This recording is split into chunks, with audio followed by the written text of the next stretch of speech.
Big TV కథనాలు ప్రసారం చేసిన తర్వాత మెడ్ ప్లస్ స్టోర్లలోనైతే పరిస్థితి కొంత మారింది. వాటికి నోటీసులు ఇచ్చారు. అదేవిధంగా ప్రజెంట్ ప్రిస్క్రిప్షన్ లేకుండా అక్కడ టాబ్లెట్స్ కూడా ఇవ్వట్లేదు.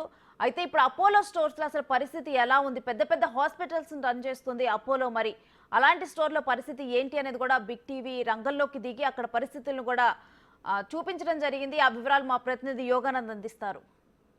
అపోలో పనిలో పనిచేస్తున్న వ్యక్తులంతా కూడా ఫార్మాసిస్ట్ ఇక్కడ ప్రస్తుతం అందుబాటులో లేదని తెలుస్తుంది. ఆ ఫార్మా సర్టిఫికేట్ కోసం ఒకసారి మాట్లాడే ప్రయత్నించింది. ఫార్మసిస్ట్ ఉన్నాడా లేదా అనేది కూడా మా ఫార్మసిస్ట్ ఉన్నాం ఎక్కడమ్మా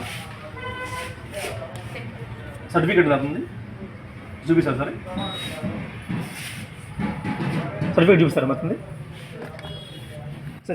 ఫస్ట్ అయితే ఫార్మసీ అందుబాటులో లేడు. ఉన్నాడు కానీ ఎక్కడ ఉన్నాడో తెలియదు. టిఫిన్కి వెళ్ళాడు అని చెప్పి దాదాపు 11 గంటల టిఫిన్కి ఏది అంటూ కూడా ప్రశ్న వ్యక్తమైన పరిస్థితి ఉంది. ప్రస్తుతం మనం ఒకసారి షెడ్యూల్ డ్రగ్స్ అంటే ఏం తెలుసు అమ్మా? ఇప్పుడు షెడ్యూల్ డ్రగ్స్ అంటే తెలుసేమో ఏమమ్మా అవి ఎందుకు వాడతారు, ఎప్పుడు వాడతారు?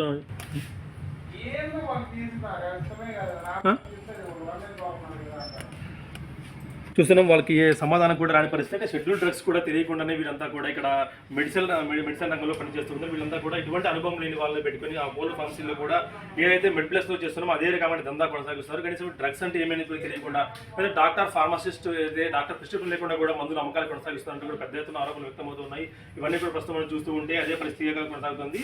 అపోలో స్టోర్స్లో ఎక్కడ చూసినా కూడా ఈ విధంగా అక్రమమైన మందులు కూడా డ్రగ్ ఇన్స్పెక్టర్ కాంటాక్ట్ చేద్దాం.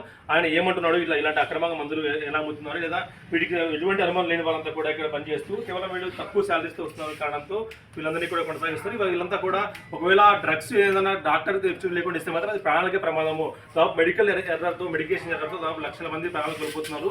వారిలో ఇక్కడ ప్రజలు కూడా ఉండే అవకాశం ఉందని కూడా వార్తలు వస్తున్నాయి. వీళ్ళు తెలియకుండా ఇవ్వడం వల్ల అది ఏం డ్రగ్ పనిచేస్తుంది, దేనికి పనిచేస్తుంది తెలియకుండా ఇవ్వడం వల్ల లక్షల మంది ప్రాణాలు కోల్పోతున్నారు. వారంతా కూడా తిరిగి డ్రగ్స్గా కొంతమంది వీటిని టాబ్లెట్స్ కూడా డ్రగ్స్గా వాడే అవకాశం ఉందంటూ కూడా పెద్ద వార్తలు వస్తూ ఉన్నాయి.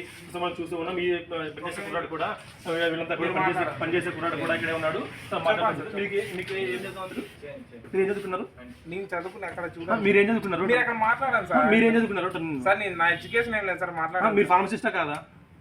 అక్కడ చూడండి సార్. మీరు ఫార్మసిస్టా కాదా అంటున్నా? మీరు ఫార్మసిస్టా కాదా? వీళ్ళంతా కూడా ఫార్మసిస్ట్గా ఎటువంటి అనుభవం లేని వాళ్ళందరినీ కూడా ఇక్కడ పనిచేస్తూ ఉన్నారు.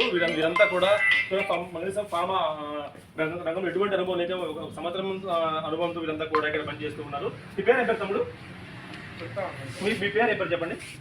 కనీసం ఫార్మా సర్టిఫికేట్ ఎవరిది ఫార్మసీ సర్టిఫికేట్ కూడా లేకుండా వీళ్ళంతా ఇక్కడ పనిచేస్తారని మాకు స్పష్టంగా అర్థమవుతుంది. ఈ కుర్రాడి కనీసం అనుభవం లేదు, కనీసం చదువుకున్న ఏదో కూడా. మీరు ఏం చదువుకున్నారమ్మా? డిగ్రీనా లేదంటే ఇంటరా తమ్ముడు? మీరు ఏం చదువుకున్నారు? ఒక్క నిమిషం చెప్తా ఉన్నాను. కనీసం వీళ్ళు చదువుకున్నారనేది కూడా తెలియని పరిస్థితి ఉంది. ఇలాంటి వారాన్ని తీసుకొచ్చి అపోలో ఫార్మసీలో ఉద్యోగాలు చేస్తూ ప్రజల ప్రాణాలతో చెలగాట మాడుతున్నారంటూ కూడా పెద్ద ఎత్తున. ఒక్క నిమిషం నేను చెప్తాను. అది సర్టిఫికేట్ రీసెంట్ గా ఫార్మసిస్ట్ డిజైన్ చేశారు. ఇప్పుడు మీరేం చదువుకున్నారు సార్? నా ఎడ్యుకేషన్ తో నేను సార్. మీరేం చదువుకున్నారు అంటారు నేను. మీరేం చదువుకున్నారు? మీరు చెప్పండి సార్. చూస్తున్నాం. వీళ్ళంతా కూడా ఎటువంటి అనుభవం లేని వాళ్ళంతా కూడా ఇక్కడ పనిచేస్తూ ఈ రోగులకు ప్రాణాలతో చెలగాట మాడుతున్నారన్న ఆరోపణలు కూడా పెద్ద ఎత్తున వ్యక్తమవుతూ ఉన్నాయి. ఇదంతా కూడా చూస్తూ ఉంటే ఖచ్చితంగా అపోలో ఫార్మసీలో కూడా మెడికల్ దందా కొనసాగుతున్న అన్న ఆధారాలు ఖచ్చితంగా మనకు కనిపిస్తున్నాయి. ఇప్పుడు ప్రసాద్ బిగ్ టీవీ అనంతపురం నుంచి.